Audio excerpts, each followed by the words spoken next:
I'm Richard Gearhart. And I'm Elizabeth Gearhart, and we're your hosts. Welcome to Path to Profit, the road to entrepreneurship. Now it is time for Secrets of the Entrepreneurial Mind. So I'm going to ask Leah Solivan with leahsolivan.com. What is a secret you can share with our listeners? You think people in a leadership role like mine have everything figured out. And the truth is, we do not. So everyone you're talking to actually has really no idea what they're doing. And if you can approach every conversation, I think with that humility and curiosity, that's when you can make real connections with people. I think a lot of times it can feel intimidating to talk to, leaders that have been really successful. I've certainly been in that position as well. But over time, I've learned everyone is making things up as they go along. I love that.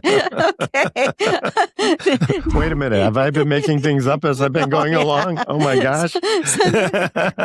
Nate Amadon with Form 100 Consulting. Yeah. What's a secret you could share? If you're going to start your own company, you're going to need a crazy amount of grit. From my experience, it's just a series of things not going right. Failures, times when you just think it's not going to work, and you just have to have the ability to keep going.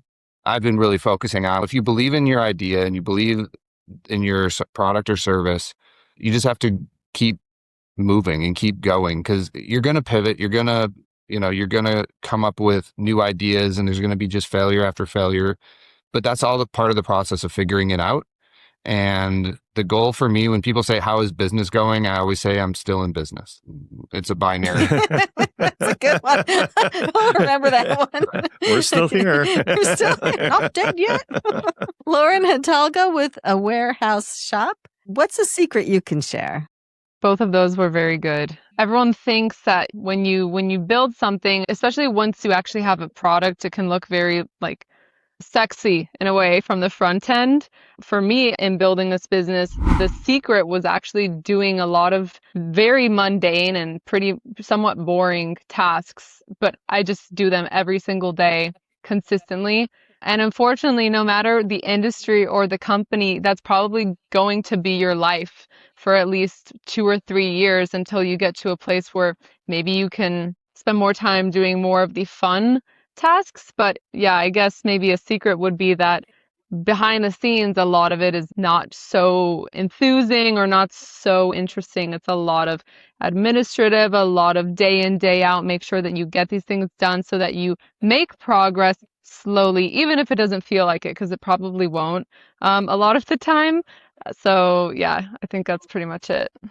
Yeah, that is so true. What a bunch of authentic responses. I know. So Richard Gearhart with Gearhart Law, what's a secret you can share? I'm going to go with expertise is not enough, especially if you're on the service side of things, especially if you've worked in larger organizations. You may have professional skills in one area, but that doesn't necessarily completely translate into skills in all areas. When I left corporate and started Gearhart Law along with Elizabeth, it was, I had to learn about marketing, finance, IT. There's a whole range of things out there that were just sort of taken care of for me that I didn't really appreciate I had to learn about.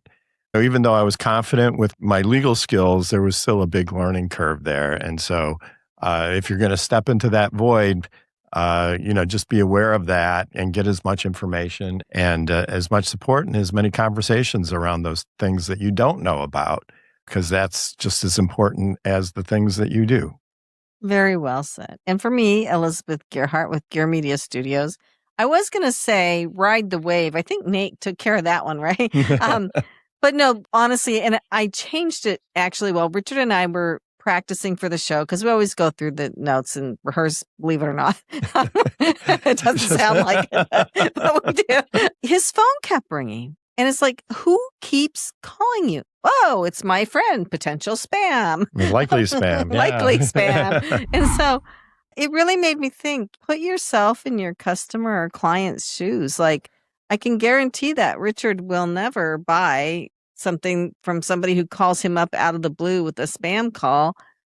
And so how is really the best way to reach him? But I think you really have to think about not just why you're doing it, but what do people want and how do they want to be treated?